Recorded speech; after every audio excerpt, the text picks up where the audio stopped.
ಎಲ್ರಿಗೂ ನಮಸ್ಕಾರ. ಇವತ್ತಿನ ವಿಡಿಯೋದಲ್ಲಿ ಸಿಂಪಲ್ ಆಗಿ ತುಂಬ ರುಚಿಯಾಗಿ ಪಾಲಕ್ ದಾಲ್ ಸಾಂಬಾರು ಹೇಗೆ ಮಾಡೋದಂತ ನನ್ನ ಸ್ಟೈಲಲ್ಲಿ ತೋರಿಸ್ಕೊಡ್ತಾ ಇದ್ದೀನಿ. ಇಲ್ಲಿ ನಾನು 2 ಥರದ ಬೇಳೆಕಾಳುಗಳನ್ನ ಬಳಸ್ತಾ ಇದ್ದೀನಿ.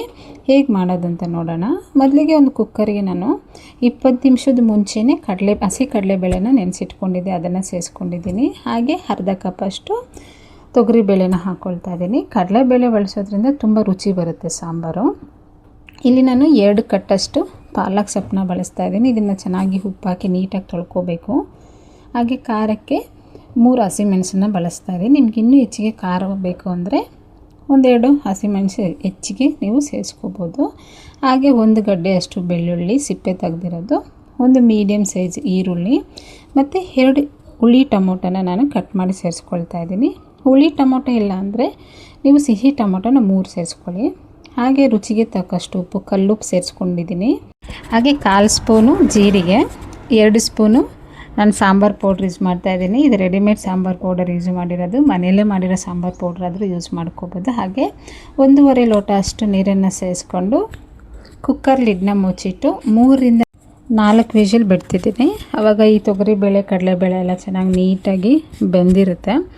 ಸೊ ನಿಮಗೆ ಇನ್ನೂ ಬೇಗ ಬೇಳೆ ಬೇಯುತ್ತೆ ಅಂತಂದರೆ ನೀವು 2 ವಿಷಲ್ ಕೊಟ್ಟರು ಸಾಕು. ಈಗ ನೋಡಿ ಕುಕ್ಕರ್ ವಿಷಲೆಲ್ಲ ಬಂದು ತಂಪಾಗಿದೆ. ಈಗ ಕುಕ್ಕರ್ ಲಿಡ್ ಓಪನ್ ಮಾಡಿ ನೋಡಿದ್ರೆ ಈ ರೀತಿ ಬೆಂದಿರಬೇಕು. ಇನ್ನೂ ನುಣ್ಣಗೆ ಬೆಂದರೆ ಅಷ್ಟು ಟೇಸ್ಟ್ ಬರೋದಿಲ್ಲ. ಈಗ ಒಂದು ಪೊಟ್ಯಾಟೊ ಮ್ಯಾಶನ್ನು ತೊಗೊಂಡು ನೀಟಾಗಿ ಮ್ಯಾಶ್ ಮಾಡ್ಕೋಬೇಕು. ತುಂಬ ಜೋರಾಗಿ ಮ್ಯಾಶ್ ಮಾಡೋಕ್ಕೆ ಹೋಗಬೇಡಿ, ಬೇಳೆ ಎಲ್ಲ ನುಣ್ಣಕ್ಕೆ ಆಗಿಬಿಡುತ್ತೆ. 1-2 ನಿಮಿಷ ನೀಟಾಗಿ ಹಸಿಮೆಣಸಿನ್ಕಾಯಿ, ಈರುಳ್ಳಿ, ಬೆಳ್ಳುಳ್ಳಿ ಎಲ್ಲ ಹಾಕಿದ್ದೀವಲ್ವ, ಇದನ್ನು ಮ್ಯಾಶ್ ಮಾಡ್ಕೋಬೇಕು. ಈ ಥರ ಮ್ಯಾಶ್ ಮಾಡ್ಕೊಳ್ಳೋದ್ರಿಂದ ರುಚಿ ತುಂಬ ಚೆನ್ನಾಗಿರುತ್ತೆ. ನೀವು ಒಂದು ವೇಳೆ ಏನಾದರೂ ಇದನ್ನು ಮಿಕ್ಸಿಗೆ ಹಾಕಿ ರುಬ್ಬಿದ್ರೆ ಟೇಸ್ಟ್ ಚೆನ್ನಾಗಿರೋದಿಲ್ಲ. ಸೊ ಅದಕ್ಕೆ ಮ್ಯಾಶರಿಂದ ಚೆನ್ನಾಗಿ 1-2 ನಿಮಿಷ ನೀಟಾಗಿ ಮ್ಯಾಶ್ ಮಾಡಿಕೊಂಡ್ರೆ ಚೆನ್ನಾಗಾಗುತ್ತೆ. ನೋಡಿ, ಮ್ಯಾಶ್ ಮಾಡಿದ ಮೇಲೆ ಈ ರೀತಿ ಇರುತ್ತೆ. ಈ ಟೈಮಲ್ಲಿ ನಿಮಗೆ ಉಪ್ಪು ಖಾರ ಸಾಕಾಗಿಲ್ಲ ಅಂದರೆ ಸೇರಿಸ್ಕೋಬೋದು. ಆದರೆ ನಾನು ಹಾಕಿರೋಂಥ ಕ್ವಾಂಟಿಟಿ ಎಲ್ಲ ಕರೆಕ್ಟಾಗಿದೆ. ಈಗ ಇದಕ್ಕೊಂದು ಒಗ್ಗರಣೆ ಕೊಡೋಣ. ಮೊದಲಿಗೆ ಒಂದು ಸಣ್ಣ ಬಾಣಲಿಲಿ 2 ಸ್ಪೂನಷ್ಟು ಆಯಿಲ್ ತೊಗೊಂಡಿದ್ದೀನಿ. ಇದಕ್ಕೆ 1/4 ಸ್ಪೂನಷ್ಟು ಸಾಸಿವೆ ಚಿಟಪಟ ಅಂದಾಗ ಒಂದು ಸ್ವಲ್ಪ ಈರುಳ್ಳಿ ಕಟ್ ಮಾಡಿ ಸೇರಿಸ್ಕೊಂಡಿದ್ದೀನಿ. ಹಾಗೆ ರುಚಿಗೆ ಸ್ವಲ್ಪ ಒಗ್ಗರಣೆಗೆ ಕರಿಬೇವು, ಸ್ವಲ್ಪ ಹಿಂಗನ್ನು ಸೇರಿಸ್ಕೋಬೇಕು. ಏನಕ್ಕೆ ಅಂದರೆ ನಾವು ಬೇಳೆ ಸೇರಿಸ್ಕೊಂಡಿದ್ದೀವಲ್ವ ಸಾಂಬಾರಿಗೆ, ಗ್ಯಾಸ್ಟ್ರಿಕ್ ಆಗೋದಿಲ್ಲ, ತುಂಬ ಒಳ್ಳೆಯದು ಆರೋಗ್ಯಕ್ಕೆ. ಈಗ ಒಗ್ಗರಣೆ ರೆಡಿಯಾಗಿದೆ. ನಾವು ಮೊದಲೇ ಮ್ಯಾಶ್ ಮಾಡಿಟ್ಟಿರೋಂಥ ಬೇಳೆ ಸೊಪ್ಪಿಗೆ ಈ ಒಗ್ಗರಣೆನ ಹಾಕ್ಕೊಂಡು ಒಂದು ಸರಿ ಚೆನ್ನಾಗಿ ಮಿಕ್ಸ್ ಮಾಡ್ಕೊಳ್ಳೋಣ. ಹಾಗೆ ಒಂದು ಕುದಿ ಬರೋ ತನಕ ಬಿಟ್ಟರೆ ಸಾಂಬಾರು ರೆಡಿ ಆಗುತ್ತೆ.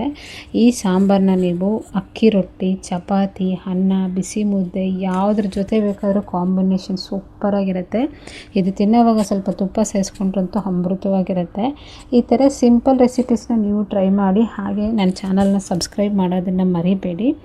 ಒಂದು ಲೈಕ್ ಕೊಡಿ. ನೀವು ಟ್ರೈ ಮಾಡಿ ನಿಮ್ಗೆ ಹೇಗೆ ಅನಿಸುತ್ತೆ ಅನ್ನೋದನ್ನು ಕಮೆಂಟ್ ಬಾಕ್ಸಲ್ಲಿ ಮರೀದೇನೆ ತಿಳಿಸಿ. Thank you.